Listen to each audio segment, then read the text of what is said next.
On with me is Woody Bailey, Executive Director, Cruisin The Coast. Man, I'm sure you got a good night's sleep last night, didn't you? I was pretty tired yesterday, Paul. I'll tell you, we had a tremendous event. It's hard to describe. The weather was just perfect. Not only did we have great weather, Yeah, our forecast from the very beginning to the end of the event was awesome, and Mother Nature delivered. Thank goodness. absolutely. You know, Woody, it was that one moment when we saw Ian begin to form and we weren't sure exactly where it was going to go. I think all of us just took a deep breath and said, "Oh, here we go again." But it did turn out fantastic, so that's good news. All right, so as this thing winds down, it's officially over. So give me an idea what happens there the last 24 hours.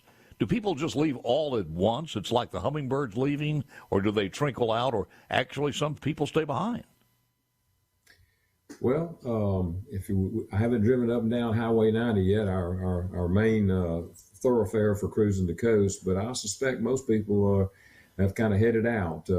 We started this event. When we started this event, we wanted to end it on Columbus Day, which, as you know, is a holiday today. The thinking back then was that they would stay another night on the Mississippi Gulf Coast, but it looks like most of them use this as a travel day, so it's still a beneficial day for us. So most of the encampments of motorhomes and those sorts of things probably are slow to leave, but most everybody else, I think, is probably headed back home after a wonderful time. What have you?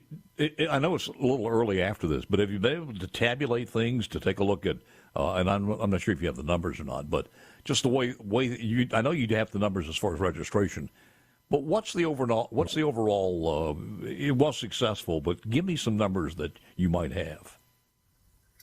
Well, of course, our final number for registrations is 9618, and we broke that record a few days ago for our overall record, and that was very, very impressive. After last year's event, it was a 25th anniversary. It was such a special event. I didn't know that we would be able to do that this year. And then at that time, I didn't know we had the gas prices and inflation and things of those natures. But we did very well. The crowds were very similar to last year, just record numbers.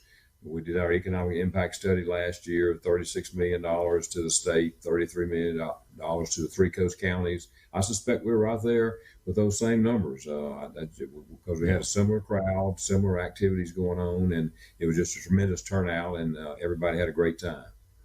I think you added some people from different parts of the country and also overseas, but this is not the first time you had one from overseas. That's correct. We usually have Canadians that attend the show. This year was our first time for someone from England. Now, we have had, as you say, other foreign countries. We've had Mexico. We've had, of course, Puerto Rico is not necessarily foreign to us, but we've had Germany. We've had Australia. So with COVID relaxing, hopefully we'll have more international visitors. Well, I got to add, you said 9,618 for the 26th year, and that was a record. What percentage of people do you think come and don't register? As far as their cards are concerned, they just come to town. Question. Yep. I've asked that question a lot. I say my answer is 3,000 plus. I don't really know for sure. I would suspect it's in 3 to 5,000 range, though. And I think I'm conservative when I say around 3,000. And it's unfortunate they don't register for the event. We appreciate them registering, but they're here having a good time, impacting the economy, not only here but in the state of Mississippi as well. We see those impacts too with our like I say our economic impact study numbers. So they're helping everybody out and having a big time doing it. So that's pretty special about the way Cruising the Coast works.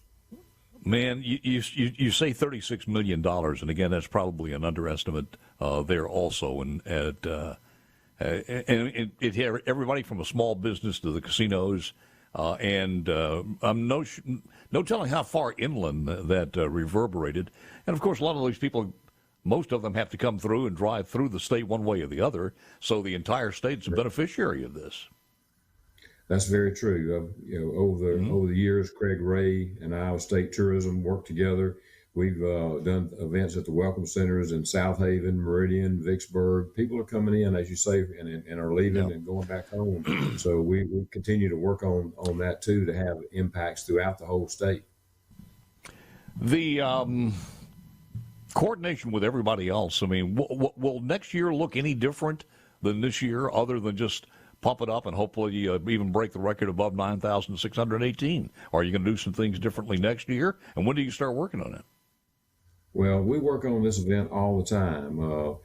Fortunately, we had an opportunity to have Jay Leno come visit us over the weekend. He was in town Saturday for a show at Beau Rivage, and I was able to get him to go over to Ocean Springs and kind of see what Cruisin the Coast is like. We got him out in the crowd, and he was quite a hit, I'll tell you that, and kind of hopefully laying the groundwork for him to participate more in Cruisin the Coast. So we'll see what happens for next year, if we're going to have him on board or not. But that was great. But yes, we have kind of a formula or a schedule that we do with Cruisin, and we don't want to change it too much because everybody seems to like what we do. However, we like to add to it, enhance it, and improve it any way we can. You hit a real good spark and a seed there with Leno, because there's a lot of different ways he could take this. I mean, already you've achieved, as far as cars are concerned, what motorcycles has in Sturgis, and who knows where it's going to go from here. It's become the must place to be if you've got one of those collector cars. It really has. I heard the word for a lot of people that are here, participants.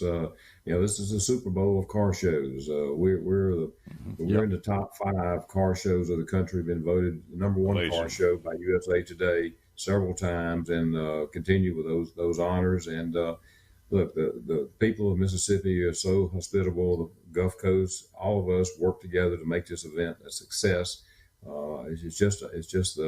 That's our secret weapon to me, are all the people working and taking care of people, treating people right, treating people nice. I mean, that's what we do. And these folks remember that. They go back home, tell their friends about it, and those friends are coming back. We had some folks here from Alaska. They didn't bring their car, but they're bringing it next year. How about that?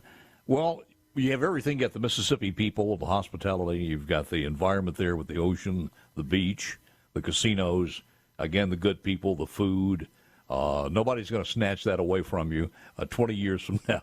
It's branded, and it belongs to our Mississippi Gulf Coast. Looking forward to next year. And by the way, thank you for inviting Super Talk down again. It was good to have our man Gerard Gibbert there for and broadcasting across the state on that one. Woody, I got to ask you this. I always get in trouble doing this. And Woody, your original given name, or is that a story behind that name?